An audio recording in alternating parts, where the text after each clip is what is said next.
Vamos olhar para a palavra do nosso Deus? Peguem as suas Bíblias, então, em 1 Coríntios, primeira carta aos Coríntios, capítulo 3 e capítulo 4. E queremos refletir sobre o tema a ação de Deus na igreja. O apóstolo Paulo fala sobre esse assunto através dos pastores, através dos ministros, através dos apóstolos, como diz o texto desses dois capítulos 3 e 4. Antes de olharmos propriamente para o texto bíblico, convido a cada um de vocês a também orarmos ao nosso Deus. Amado Pai Celestial, graças e louvor nós te rendemos porque mais uma vez tu vieste até nós por este meio, através dessas plataformas, e também queres orientar a cada um de nós com a tua santa palavra.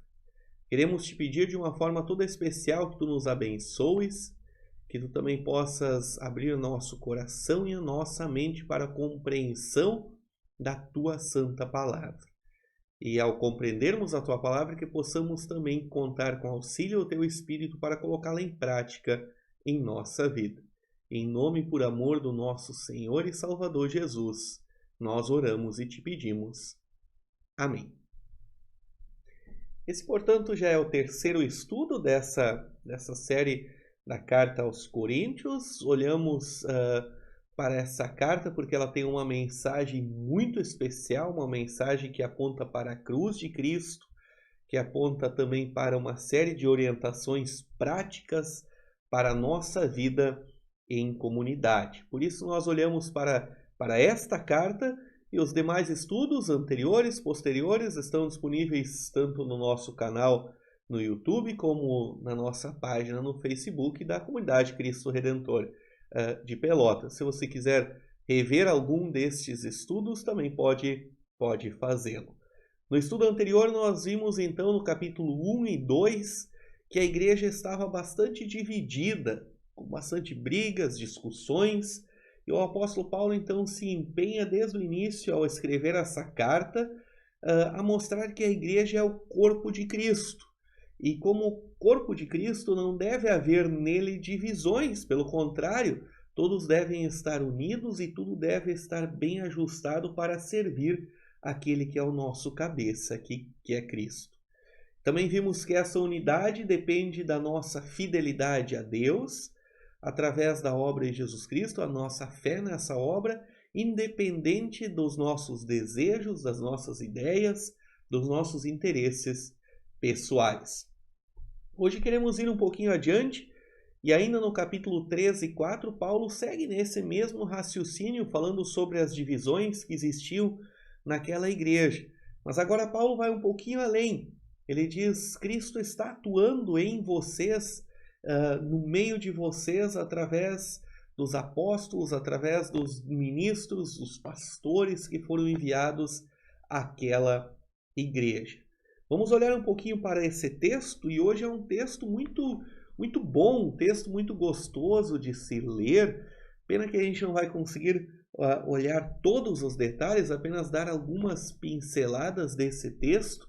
Portanto, pegue a sua Bíblia. Quem não tiver, pega o seu smartphone ou alguma forma para acompanhar a leitura desse texto, que também será colocado aqui na sua tela, então, se você não tem a sua Bíblia em mãos. Se tiver ainda como arrumar alguma folha, alguma coisa para deixar alguma anotação para um estudo posterior, seria bastante interessante.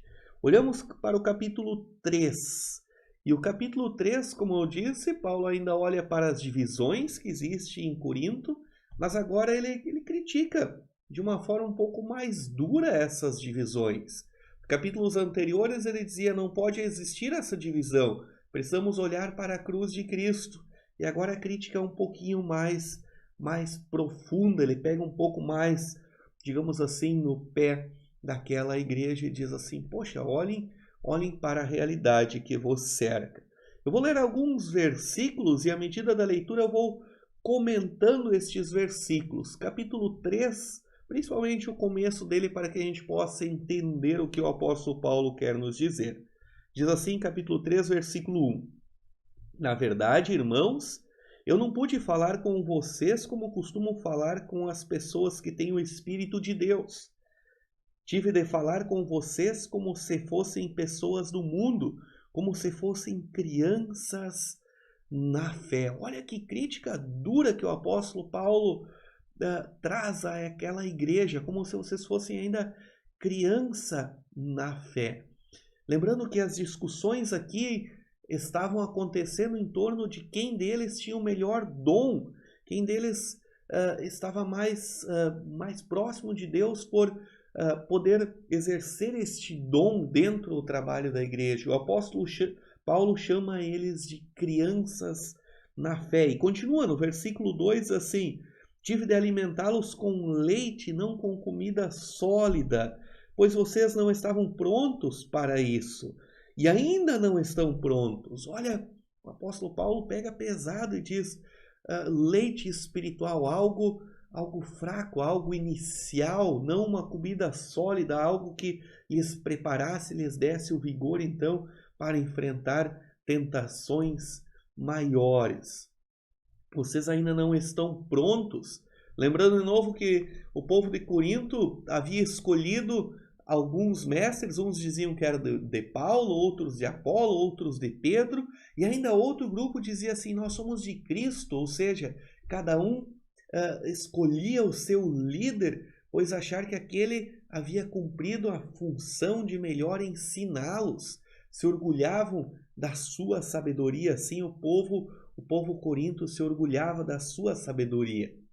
Por isso Paulo pega bem pesado.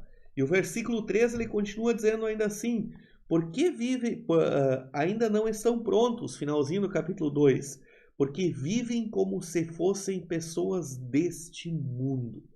Quando existem brigas, ciumeiras e brigas entre vocês, será que isso não prova que vocês são pessoas deste mundo e não fazem o que todos fazem? Quando alguém diz, sou de Paulo, outro, sou de Apolo, será que assim não estão agindo como pessoas deste mundo? O apóstolo Paulo olha de novo e critica a imaturidade na fé daquele povo. Vocês ainda estão agindo como pessoas deste mundo, ou seja, vocês converteram, entregaram a sua vida nas mãos de Deus, Deus os chamou para isso, mas vocês ainda não estão prontos, diz o apóstolo Paulo. Assim como o crescimento físico de um ser humano, o crescimento espiritual também leva certo tempo e precisa do alimento correto em cada momento da caminhada cristã. A imaturidade daquele povo estava visível para o apóstolo Paulo e nas discussões que eram causadas pelos ciúmes, que eram causadas por coisas tolas. Ainda agiam como agiam antes de serem convertidos, diz o apóstolo Paulo. E aí eu quero abrir um pequeno parênteses. A imaturidade na fé. Problema ainda muito recorrente hoje em nossos dias quando nós olhamos para muitos cristãos. Muitos cristãos são imaturos em sua fé. E o crescimento espiritual não depende apenas de tempo, mas sim do alimento correto, do alimento sólido que nós nos acostumamos a ingerir ou a digerir. Por isso, existem muitos cristãos que estão há anos em igrejas, mas seguem sendo imaturos em sua fé, seguem agindo ainda como agem as pessoas que são do mundo, como agem aqueles que não conhecem a palavra do nosso Deus. A partir de agora, o apóstolo Paulo então lhes dá uma aula de como serem maduros em sua fé, em sua espiritualidade, como ser realmente um servo de Cristo. E eu continuo lendo o versículo 5, onde ele diz assim, afinal de contas, quem é Apolo? Quem é Paulo?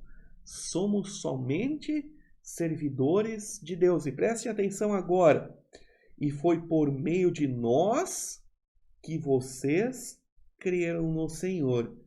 Cada um de nós faz o trabalho que o Senhor lhe deu para fazer. Olha que profundo esse texto. E aqui poderíamos nos deter bastante tempo a falar sobre esse texto. Paulo, Apolo e todos os outros que haviam passado lá na igreja. Ainda hoje, pastores, todos os cristãos são servos, servidores de Cristo, e cada um tem a sua função, cada um tem os seus dons, e Deus quer levar a palavra de Deus até as pessoas através de cada um de nós.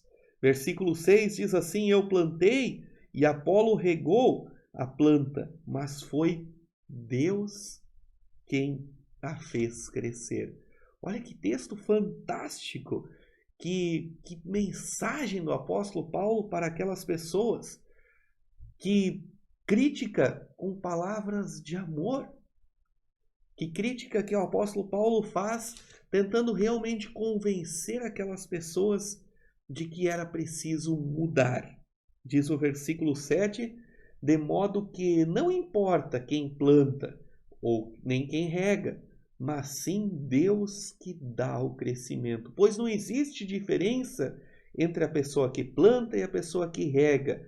Deus dará a recompensa de acordo com o trabalho que cada um tiver feito. Aqui um pequeno parênteses, a recompensa não é a salvação aqui, e sim o galardão, o reconhecimento e as bênçãos que Deus promete àqueles que são fiéis a Ele, tanto aqui como por toda a eternidade. Não tem nada a ver com a salvação é de graça, e a salvação é a todos aqueles que o buscam. Diz o versículo 9 ainda, porque nós somos companheiros no trabalho e no serviço de Deus, e vocês são o terreno no qual Deus tem trabalhado.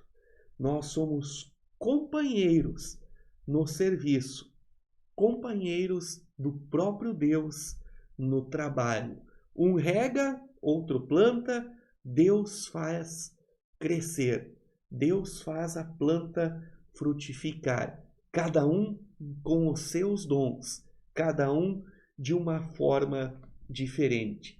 E aqui sempre me vem à mente, quando nós falamos nesse texto, sempre me vem à mente o exemplo de um time de futebol.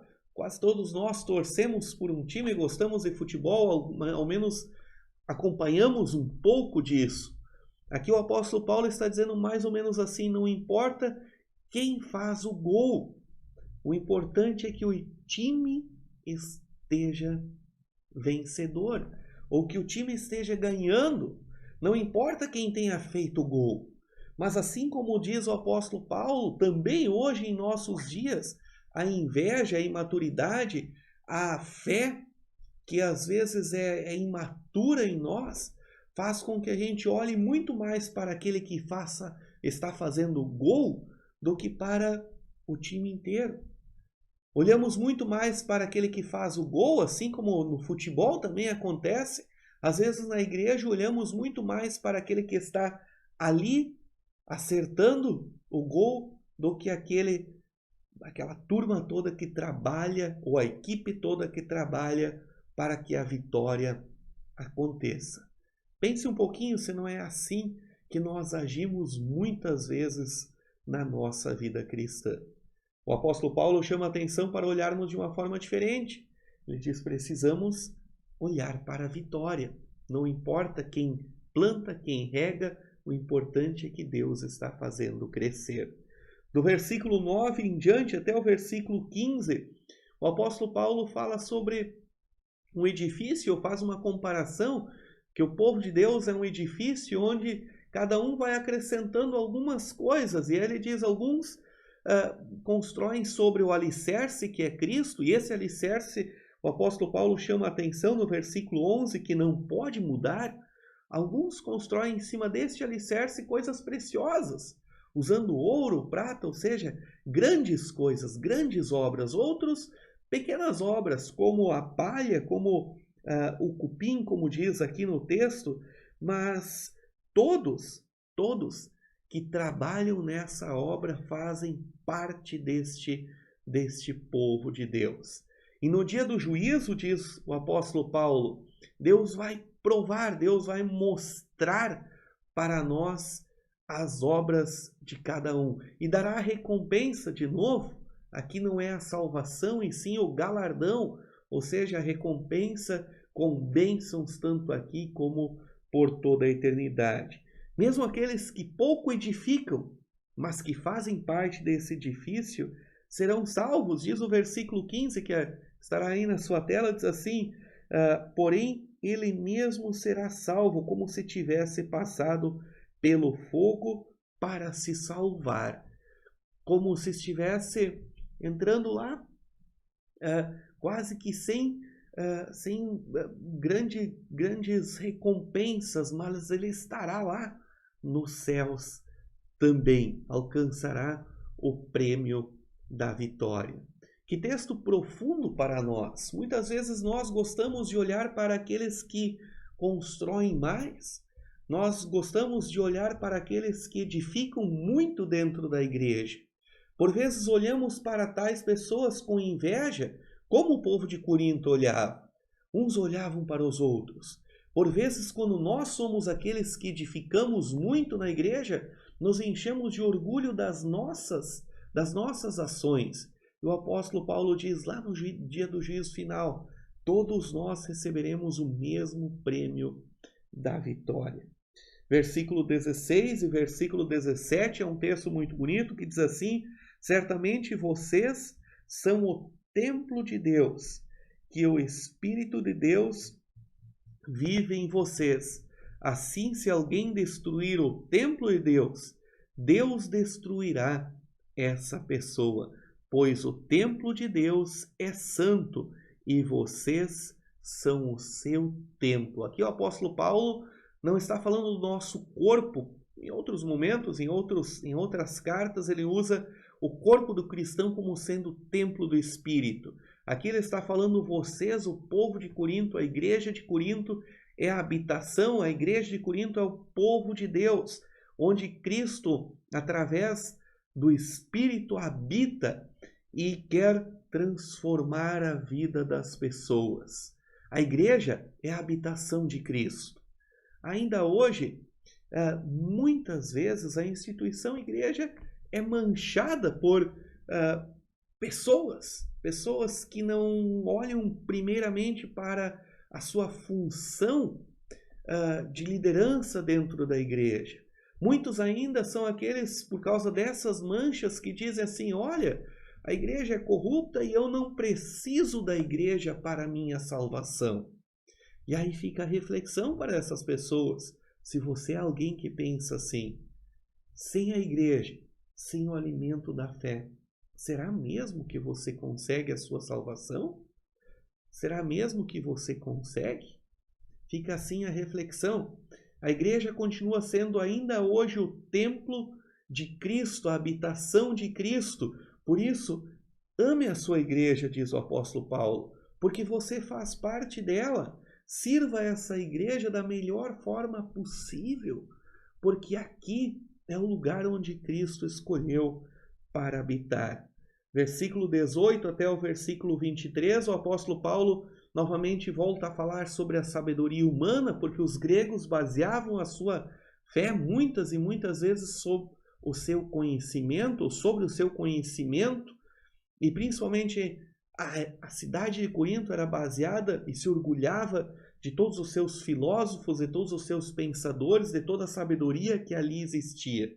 E o apóstolo Paulo termina o versículo 21 até o 23 dizendo assim, ninguém deve se orgulhar daquilo que as pessoas podem fazer, pois tudo é de vocês, isto é, Paulo, Apolo, Pedro, este mundo, a vida, a morte, o presente e o futuro.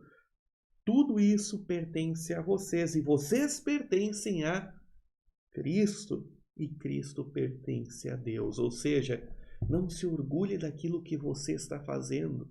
Orgulhe-se sim daquilo que Deus está fazendo em vosso meio.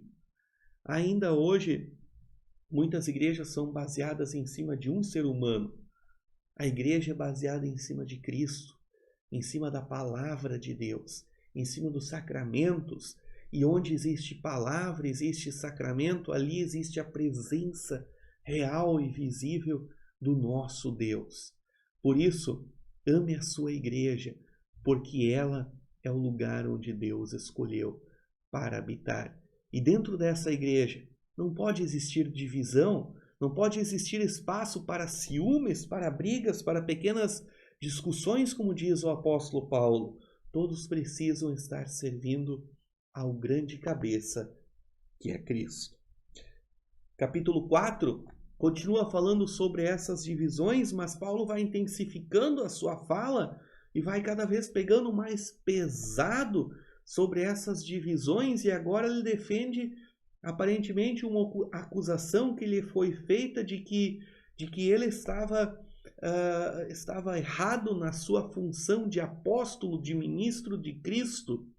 E em Corinto, principalmente na cidade de Corinto, nessa igreja, nós vemos em diversos momentos que a autoridade dos ministros, dos apóstolos, não era respeitada.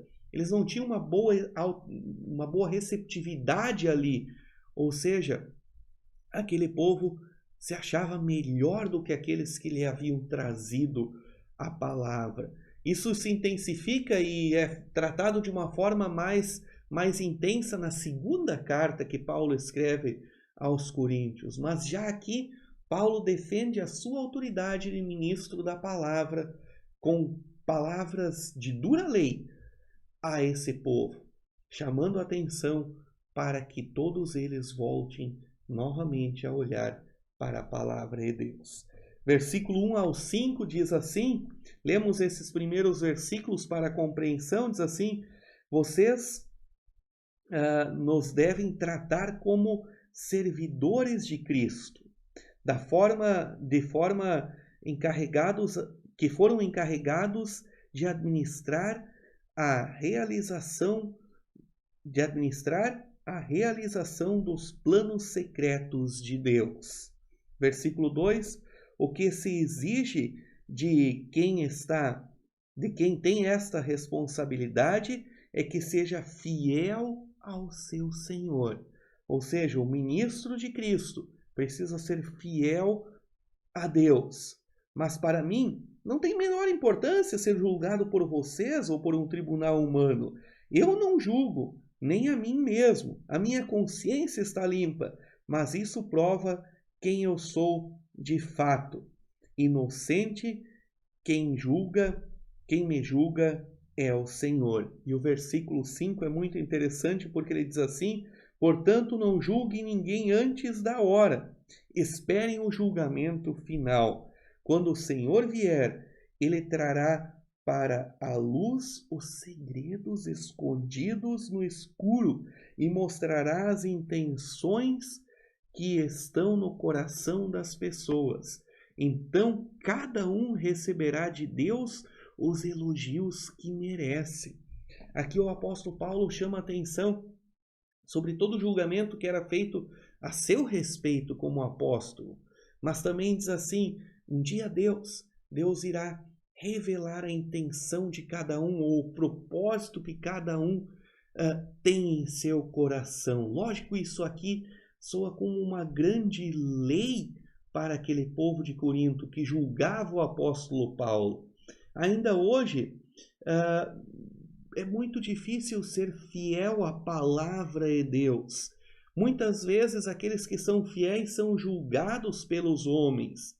E quando não fazem exatamente aquilo que o ser humano quer, quando apontam o erro do ser humano, principalmente como ministros da palavra, como servos, como pastores, quando apontam um erro de alguém, são logo questionados em sua autoridade, são logo rejeitados, porque não estão fazendo aquilo que os agrada aos ouvidos dos corações humanos. O que está no coração daqueles que apontam o dedo para aqueles que lhe trazem a lei? Versículo 6 até o versículo 13, o apóstolo Paulo usa de muita ironia e é um texto bastante interessante. Precisamos passá-lo um pouco mais, de uma forma mais depressa, mas é um texto muito interessante. Eu quero apenas deixar alguns destaques. No versículo 6, por exemplo, ele diz: não se orgulhe de alguém ou despreze outro, todos nós somos iguais diante de Deus. O versículo 7 diz assim: quem é que fez você superior aos outros? Por acaso não foi Deus quem lhe deu tudo o que você tem? Os versículos 8 em diante, Jesus aumenta essa sua ironia e fala sobre a perseguição aos mensageiros da palavra de Deus. No versículo 10, ele começa dizendo assim: por causa de Cristo, nós somos loucos, ou seja, as pessoas provavelmente apontavam o dedo para o apóstolo Paulo e para outros que eram fiéis, o chamando de loucos por crerem num Cristo crucificado. No versículo 11 ele fala sobre os sofrimentos que ele tem passado, nas dificuldades que ele tem passado para anunciar a palavra de Deus. Versículo 12, 13 fala, ele nos diz assim: mesmo sendo amaldiçoados, mesmo sendo perseguidos, mesmo sendo insultados, diz o versículo 13, aqueles que são fiéis mensageiros continuam a levar a palavra.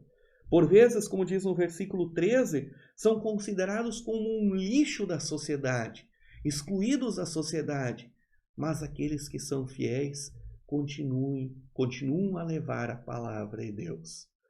Ainda hoje não são poucas as vezes que aqueles que são fiéis a Deus são julgados por aqueles que se dizem os sábios, são aqueles que se dizem sábios, debocham daqueles que são fiéis a Cristo, zombam, perseguem os filhos de Deus, mas permaneça fiel, diz o apóstolo Paulo. E com uma forma irônica, Paulo traz a lei a esse povo e diz assim: Deus conhece tudo aquilo que está no vosso coração. Versículo 14 até o versículo 16, Paulo, então, depois de pregar essa lei, ele traz o evangelho e aponta novamente para Cristo e para o nosso Deus e Pai, dizendo assim: não estou escrevendo essas coisas para envergonhar vocês, mas para ensiná-los como se fossem meus próprios filhos queridos. Mesmo que vocês tivessem milhares de mestres na fé, não poderiam ter mais de um pai, pois quando levei a vocês o evangelho, eu me tornei o pai de vocês na vida que vivem em união com Cristo Jesus. Portanto, eu peço que sigam o meu exemplo. O apóstolo Paulo, em outros momentos, diz assim: como eu sigo o exemplo de Cristo, sede também meus imitadores. Mais uma vez aqui o apóstolo Paulo se coloca como pai, como cuidador daquele povo. Depois da dura lei, vem o evangelho. Depois de falar e apontar o erro, o apóstolo Paulo os corrige e os chama ao arrependimento. E aí cabe a reflexão. Hoje são poucos também aqueles pregadores, aqueles cristãos que conseguem apontar o erro do próximo. Poucas vezes alguém vê um irmão corrigindo outro irmão que falhou. Aliás, você já fez isso? Ou vamos adiante, você é capaz de reconhecer os seus erros? O comércio religioso que nos cerca hoje descobriu que o ser humano não gosta de ter o seu erro apontado, não gosta de ouvir a lei de Deus. Por isso, hoje, a grande maioria das igrejas, dos pastores, dos pregadores, não usam mais a lei. Quando a usam, usam de uma forma muito genérica, pois apontar o erro de alguém muitas vezes causa rejeição daquele que está cumprindo a vontade de Deus. E eu li certa vez uma frase que dizia assim: você só conhece a doçura do evangelho quando você também conhece o amargor da lei em sua vida. Você só consegue conhecer todo o amor de Deus quando você reconhece que merecia a condenação do seu Deus pelos seus atos. Versículo 17 até o versículo 31, Paulo então encerra essa discussão. Paulo diz que os orgulhosos que causaram essa discussão, aqueles que tinham ciúmes, precisam mudar de vida, que ele enviaria então o seu companheiro Timóteo para que este então fizesse com que os imaturos na fé pudessem progredir um pouco mais na sua fé. Paulo também promete visitá-los logo adiante. Paulo termina dizendo assim no versículo 21, dizendo: o que é que vocês preferem? Que eu vá até vocês com um chicote ou com um coração cheio de amor e de bondade? Paulo, de uma forma bem sutil, diz: mudem de vida, pois eu quero, quando eu chegar aí para visitá-los, eu quero chegar com o coração cheio de bondade. Essa carta de 1 aos Coríntios, capítulo 1 até o versículo 4, fala muito sobre as divisões da igreja, mas principalmente aponta para a cruz de Cristo. Nos lembra que todos nós, todos os cristãos de todos os tempos e épocas, jogamos todos no mesmo time. Também nos fala que aqueles que são imaturos na fé precisam crescer em sua fé, precisam ser aperfeiçoados em sua fé. Paulo prega a lei na sua dureza, mas Paulo também chama as pessoas a olharem e a voltarem os seus olhos para o nosso Deus e Pai. Afinal de contas, um assunto muito atual para a nossa vida. Não sei em que momento da sua vida que você está hoje. Não sei como está a sua fé, mas o apóstolo Paulo lhe chama para seguir o seu exemplo de serviço, de olhar para a cruz, de olhar para o Pai, e que juntos nós possamos ser companheiros de trabalho, como diz o versículo 3, capítulo 3, versículo 9. Nós somos companheiros de trabalho no serviço de Deus. Desempenhe o seu papel neste time da melhor forma possível. Pense nisso e que Deus lhe acompanhe hoje e sempre. Amém. Queremos assim